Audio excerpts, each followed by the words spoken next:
Praise the Lord बच्चों, कैसे हैं आप सब। मैं आशा करती हूँ कि आप सब अच्छे हैं और परमेश्वर के वचन में बढ़ रहे हैं। तो बच्चों, आइए आज हम एक नई कहानी सुनते हैं। और बच्चों, इस कहानी में हम सीखेंगे कि हमें किस प्रकार से अपने अपराधियों को क्षमा करना चाहिए। तो बच्चों, इस कहानी में एक राजा है और वो राजा एक दिन अपने राज्य में ये इच्छा जाहिर करते हैं कि भाई आज मेरे सब दासों से लेखा जोखा लिया जाए, यानी कि हिसाब किताब किया जाए, मीन्स अकाउंट क्लियर किया जाए कि किसने कितने पैसे मुझसे लिए हैं, किसने वापस किए हैं या नहीं किए हैं। तो ऐसे में एक दास उनके सामने लाया गया और उस दास ने करीब 50,000 रुपये राजा जी से उधार ले रखे थे। तो जब राजा ने देखा कि इसने इतने पैसे उधार लिए हैं तो कहा कि भाई तुम अपने पैसे चुका दो। तो उस दास ने राजा के पैर पर गिड़गिड़ा कर कहा कि राजा जी, अभी इस वक्त तो मेरे पास चुकाने के लिए कुछ भी नहीं है, लेकिन आप मुझे थोड़ा सा समय दीजिए, थोड़ी मोहलत दीजिए, मैं सारे पैसे चुका दूंगा। प्लीज़ मुझे थोड़ा सा टाइम दीजिए। राजा ने कहा कि जो कुछ इसके पास है सब कुछ बेच दो ले जाकर। लेकिन जब वो गिड़गिड़ाने लगा, रोने लगा, तो राजा को उस पर दया आ गई और राजा ने सोचा कि मैं इसे माफ़ कर देता हूँ।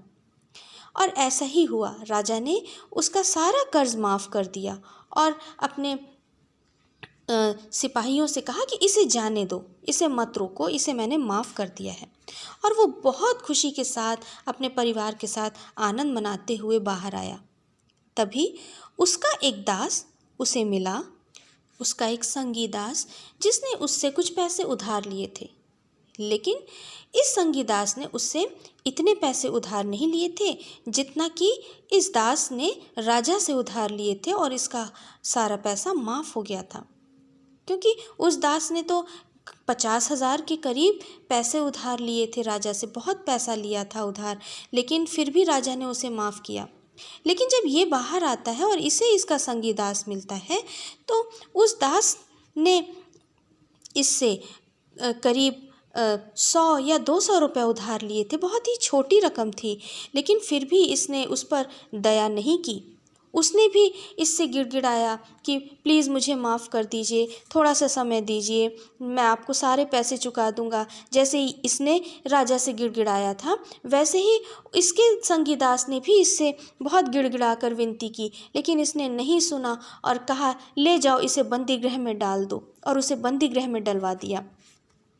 ये सारी बातें जब उस सेवक के बाकी संगी साथियों ने देखा कि ये ऐसा कर रहा है, तो उन्हें बहुत बुरा लगा।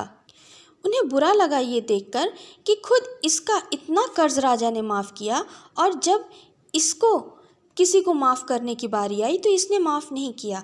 और इस सेवक के उस संगी दासों ने राजा को जाकर सारी बातें बता दी कि राजा साहब, आपने अभी अभी जिस सेवक को, जिस दास को माफ़ करके भेजा है, उसने अपने दास पर दया नहीं की।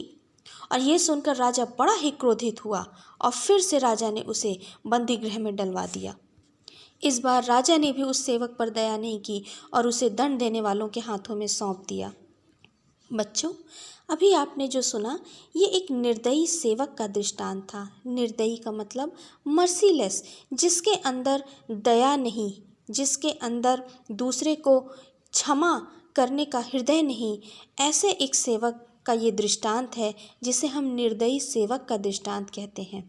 और इसे आप बाइबल में मत्ती अध्याय 18 वचन 21 से लेकर 35 में पढ़ सकते हैं। Matthew chapter 18 verse 21 to 35। तो बच्चों, आज के हमने इस निर्दयी सेवक के दृष्टांत से क्या सीखा? हमने सीखा कि जिस प्रकार से परमेश्वर पिता ने हम सबको माफ़ किया है, उसी प्रकार से हमें भी अपने अपराधियों को क्षमा करना है। जिस प्रकार से इस निर्दयी सेवक के दृष्टांत में राजा जी ने उस सेवक को माफ़ किया, उसी प्रकार से हमारे भी बहुत सारे पापों को, गुनाहों को हमारे पिता परमेश्वर ने क्षमा कर दिया है। प्रभु यीशु मसीह ने हमें माफ़ किया है, क्रूस पर अपना लहू बहाकर हमारे पापों को क्षमा कर दिया है, और फिर कभी वो हमारे पापों को याद नहीं करता। लेकिन बच्चों, जब हमें पापों की क्षमा मिल गई है, जब हमें हमारे पापों से क्षमा मिल गई है यीशु मसीह के द्वारा, तो अब हमें भी चाहिए कि हम भी अपने अपराधियों को क्षमा कर दें। अगर हम अपने अपराधियों को क्षमा नहीं करेंगे तो हमारा परमेश्वर पिता भी हमें क्षमा नहीं करेगा। फिर हमारा परमेश्वर पिता भी हमसे हिसाब किताब करेगा, लेखा जोखा लेगा कि जब मैंने तुम्हारे इतने पापों को क्षमा किया था तो तुमने अपने अपराधियों को क्षमा क्यों नहीं किया।